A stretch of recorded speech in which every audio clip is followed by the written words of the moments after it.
On August 28th, in an effort to kill mosquitoes carrying the Zika virus, a neurotoxic pesticide called NAILD was spread over Dorchester County in South Carolina. This was done in the heat of the day when honeybees were out foraging. The effect was devastating. Without warning or precaution, at least 2.5 million honeybees were killed. Now that's 45 domestic colonies wiped out instantly, and who knows how many feral ones. And all of this because of the ignorance and apathy of their human neighbors. Now the effect, I'm not sure if most of you have heard about the decision that was made at the end of September to add the Hawaiian yellow-faced bee to the endangered species list. But since hearing about it, the preservation of bees has become an important topic for me. I have been researching ways to help keep bees, specifically honeybees, preserved, help them on my own individual basis, and I'm really grateful for the chance that I have to share what I've learned with you. Throughout the course of this address, I'm going to tell you three basic things. First of all, I'm going to tell you where honeybees came from, why they need to be preserved, and how this can be done. So let's begin with our background information. The European honeybee was introduced to the United States in the 1700s to provide some much-needed pollination for large-scale farming. The native bees just weren't numerous enough to do the trick. So to this day, honeybees continue to be invaluable for pollination. They are responsible for 80% of the pollinating that occurs for agriculture. Needless to say, the disappearance of honeybees would be catastrophic for our food supply. Now, as long as we want to be able to grow food, it is absolutely crucial that the honeybee population be preserved. Now, back to what I was saying about the Hawaiian yellow-faced bee. They are the ones who were added to the endangered species list, but that doesn't mean that their cousins on the mainland are safe.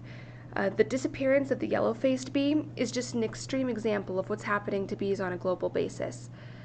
Now, honeybees may not be officially endangered yet, but they are dying, and they're dying at a very alarming rate. Now, how I help.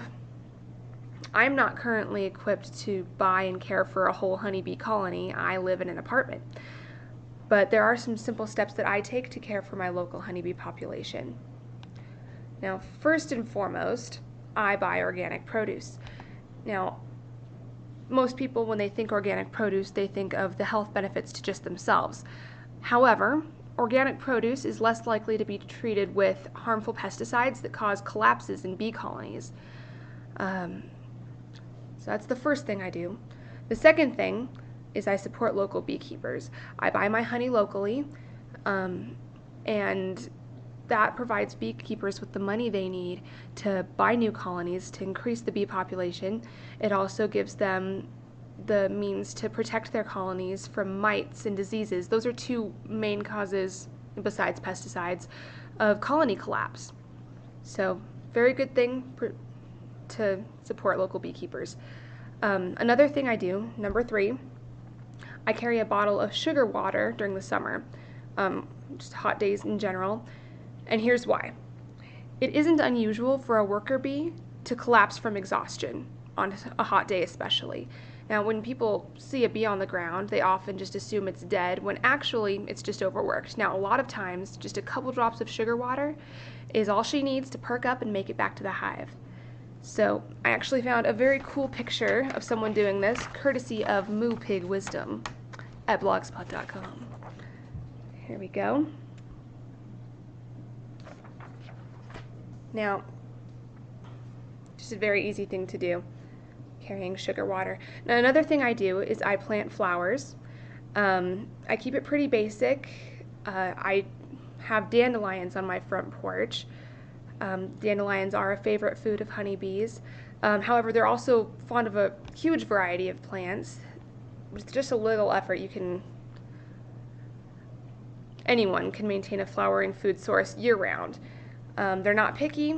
They love a variety of flowers. They love a variety of herbs, crocus, buttercups, sunflowers, cilantro, lavender, catnip.